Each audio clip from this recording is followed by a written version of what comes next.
소아청소년과 전문의 하정우입니다.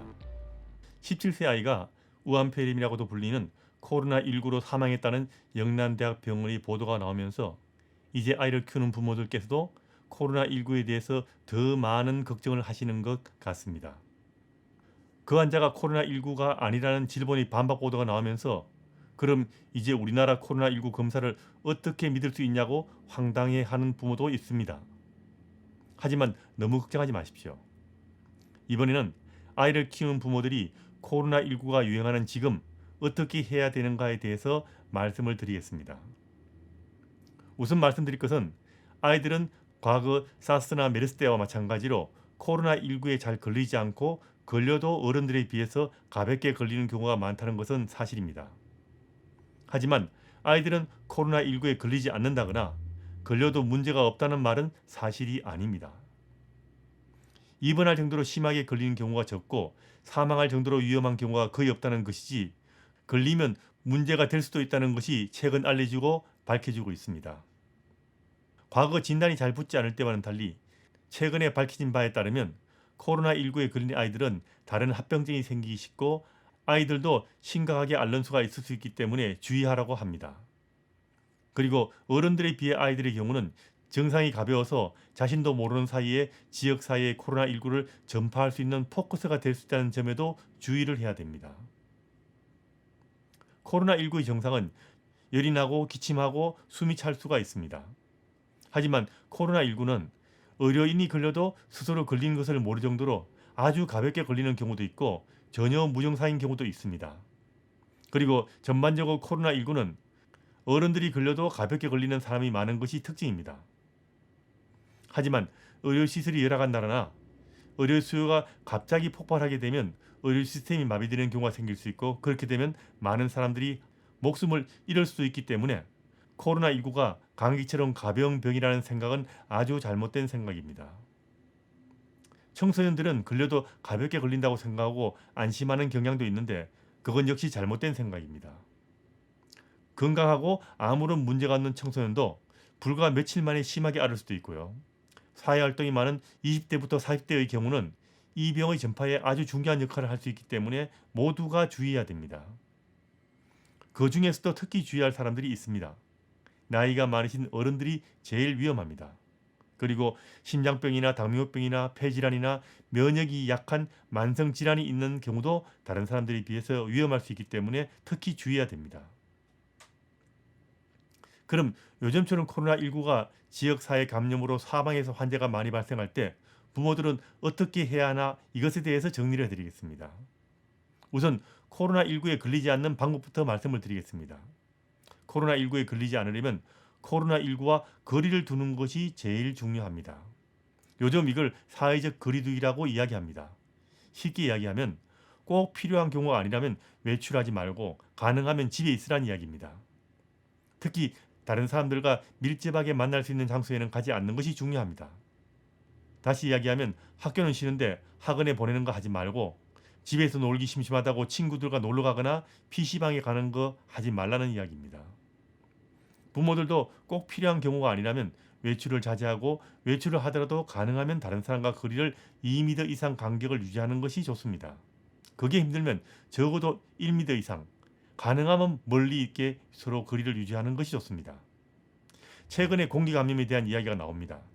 중요한 것은 공기감염이든 아니든 거리를 두는 것이 제일 중요하고 사람이 많은 밀집된 곳에 가지 않는 것이 제일 좋은 방법입니다. 공기감염이 사실이더라도 사회적 거리를 두기를 하면 걸리지 않습니다. 손을 자주 씻는 것 역시 중요합니다. 비눗물로 적어도 30초 이상 씻는 것이 안전한데 시간이 없는 경우는 적어도 20초 이상은 씻는 것이 권장됩니다. 참고로 우리나라 질병관리본부는 30초 이상 씻는 것을 권장하고요. WHO는 20에서 30초, 미국 CDC는 적어도 20초 이상 손 씻는 것을 권장합니다. 만일 비눗물로 손을 씻을 수 없는 경우는 60% 이상의 알코올이 함유된 손 세정제를 사용하셔도 됩니다. 모임을 가질 때도 주의하십시오. 지금처럼 지역사회 감염이 여러 곳에서 발생할 경우는 누가 코로나19 환자인지 아닌지를 구분할 수가 없습니다. 이런 경우 제일 좋은 것은 다른 사람들과 만나는 모임을 가지지 않는 것입니다. 그리고 여러 사람이 만나는 모임을 가질 때는 마스크를 사용하는 것이 중요합니다. 그래도 어쩔 수 없이 다른 사람을 만나는 경우는 만나는 사람들의 총 숫자를 줄이는 것이 좋습니다. 그리고 만나더라도 사람들 간의 거리를 최대한 멀게 떨어져서 만나는 것이 좋습니다. 대화를 할 때도 마스크를 착용한 상태에서 대화를 하는 것이 안전하고요. 외출할 때는 가능하면 대중교통보다는 자가용을 이용하는 것이 더 좋습니다. 기침이나 재채기를 하는 경우는 비말이 2m까지 날아갈 수 있기 때문에 사람이 없는 방향으로 기침을 하되 반드시 휴지로 입과 코를 가리고 기침을 하고 이 휴지는 바로 버리고 손을 씻어야 합니다. 만일 휴지가 없는 경우라면 손으로 입을 가리지 말고 팔꿈치 안쪽이나 옷소매로 입을 가리고 기침을 해야 합니다. 아이들에게도 부모가 기침하는 예절을 제대로 가르치는 것이 중요합니다. 특히 우리나라 현재처럼 전국에서 코로나19 환자가 발생하고 누가 코로나19 환자인지를 알 수도 없는 경우는 아이와 어른 모두 기침 예절은 꼭 지켜야 하고 기침을 하는 사람은 원칙적으로 외출을 해서는 안 되고 부득이하게 외출하는 경우는 반드시 보건용 마스크를 착용해야 합니다. 휴지 대신 소매나 팔꿈치 부근의 옷으로 가리고 기침을 한 경우는 그 부위를 손으로 만져서는 안 되고 집으로 돌아와서는 바로 옷을 갈아입어야 합니다. 외출 시 다른 사람이 있는 곳에 가거나 대중교통을 이용하는 경우는 반드시 마스크를 사용하십시오. 마스크는 가능하면 보건용 마스크를 사용하는 게 좋고 그게 없는 경우는 덴탈 마스크라도 사용하는 것이 좋습니다.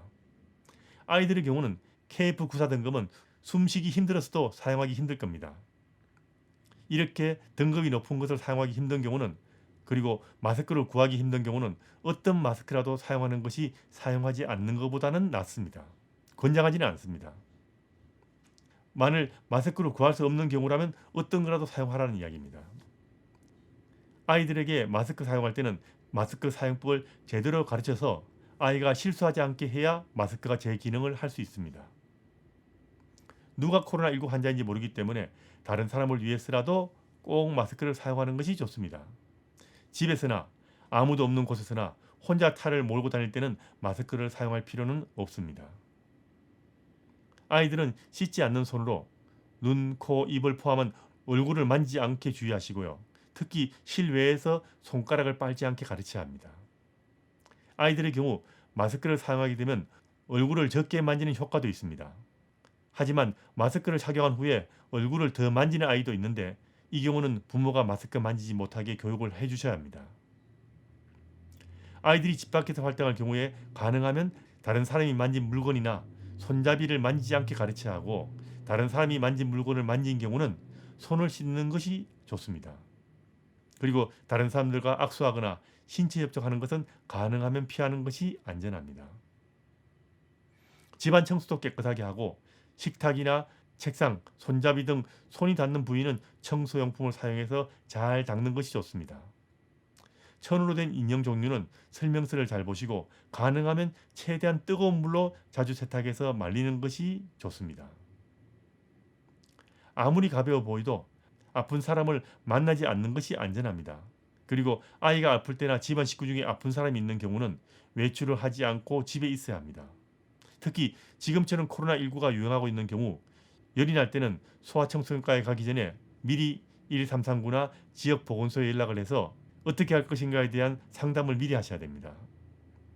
집에서 먼저 해열제를 사용할 경우는 브루펜 계통 대신 타이레놀 계통 사용하는 것이 더 안전할 수 있기 때문에 타이레놀 계통을 사용하는 것이 지금 현재로서는 권장되고 있습니다. 여기까지는 코로나19를 예방하는 방법입니다. 하지만 아이를 키우는 부모들은 다른 면도 신경을 쓰셔야 합니다. 아이들은 어른과 달리 판단 능력이 떨어지고 스트레스를 극복하는 힘이 떨어지기 때문에 아이가 지나치게 불안해하지 않게 부모가 신경을 써야 합니다. 우선 아이들이 너무 자극적인 뉴스를 보지 않게 조심해야 됩니다. 잔인한 장면은 물론 수많은 사람들이 병에 걸린다거나 수많은 사람들이 죽는다는 뉴스는 어른들은 보시더라도 아이들이 보지 않게 주의하십시오.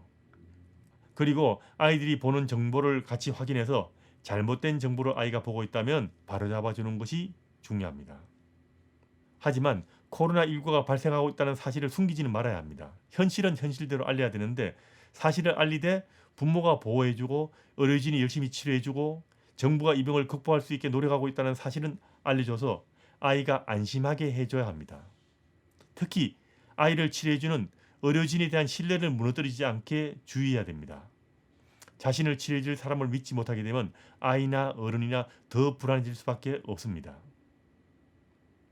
부모가 아이들 앞에서 불안해하고 초조해하고 걱정한 모습을 보이지 않게 주의하십시오. 부모가 불안해하면 아이는 그보다 몇 배 더 크게 반응할 수 있습니다.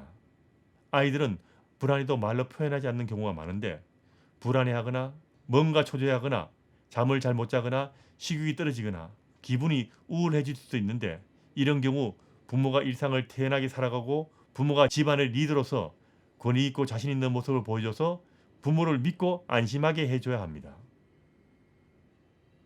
아이들 앞에서 특정 집단이나 특정 인종이나 특정 나라를 비난하지 마십시오. 어른들끼리는 어떻게 하든 아이들 앞에서 이런 행동을 하지 않게 주의하십시오.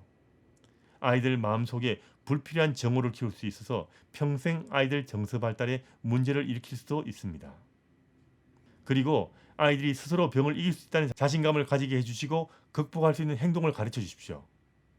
손 잘 씻는 법과 기침하는 에티켓, 마스크를 제대로 사용하기, 식사를 규칙적으로 하고 일찍 자고 일찍 일어나기 등을 아이 스스로 하게 해서 이 병을 아이가 노력하면 극복할 수 있다는 자신감을 가지게 해주는 것이 좋습니다. 아이들 키우는 부모들께서 코로나19로 걱정하시는 것은 잘 알고 있습니다. 저도 걱정되는데요. 매일매일 저희 병원에 찾아오시는 부모들 얼굴에 근심이 하나 가득한 거 잘 알고 있습니다. 하지만 너무 걱정하지 마십시오. 아이들은 어른에 비해서 코로나19에 잘 걸리지 않고 걸려도 심각하게 앓는 경우는 적습니다. 하지만 코로나19는 아이들이나 청소년은 걸려도 상관없다는 식의 잘못된 인식을 주지 않게 굉장히 주의해야 합니다. 청소년도 걸릴 수 있고 청소년이 걸리면 증상이 가벼운 경우가 많아서 자기도 모르게 집안의 어른들에게 전염시킬 수 있고 온 사방에 전염병을 퍼뜨려서 결국 지역사회 감염이 지속되고 심해질 수 있기 때문입니다.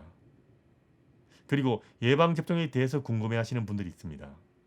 코로나19는 단기간에 끝날 병이 아니기 때문에 어린 아기들 접종은 예정대로 하는 것이 중요합니다.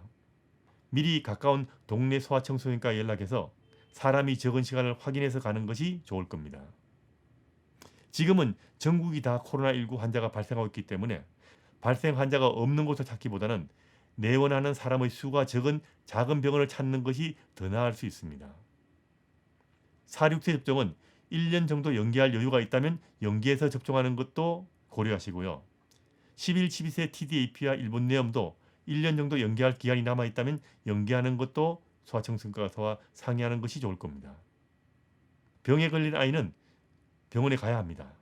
다만 열이 나거나 기침하는 아이들은 바로 소아청소년과를 찾기보다는 1339나 지역의 해당 보건소에 연락을 해서 대처 방안을 미리 물어본 후 지시에 따르는 것이 좋습니다.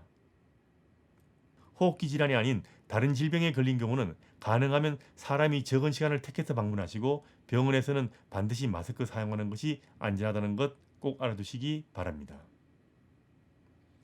최근 확진자 수가 줄어서 이제 조금 숨통이 트이지 않을까 희망을 가지는 사람도 보이고 마스크를 사용하지 않고 다니는 사람들도 다시 조금씩 늘어 보이는데 애석하기도 전문가들 사이에서는요, 코로나19 지역사회 감염은 지속적으로 점점 더 증가할 수 있다는 의견이 지배적입니다.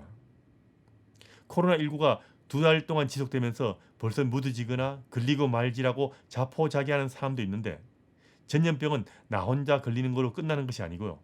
모든 사람의 생활들이 다 서로 영향을 미치고 전 세계가 모두 영향을 받는 상황이라서 마지막 한 명의 환자가 없어질 때까지 모두가 주의하지 않으면 이 병은 다시 새로 시작될 수 있다는 점을 꼭 명심하시고 우리 모두가 희망을 잃지 말고 끝까지 노력해서 코로나19를 극복해 보기를 기원합니다.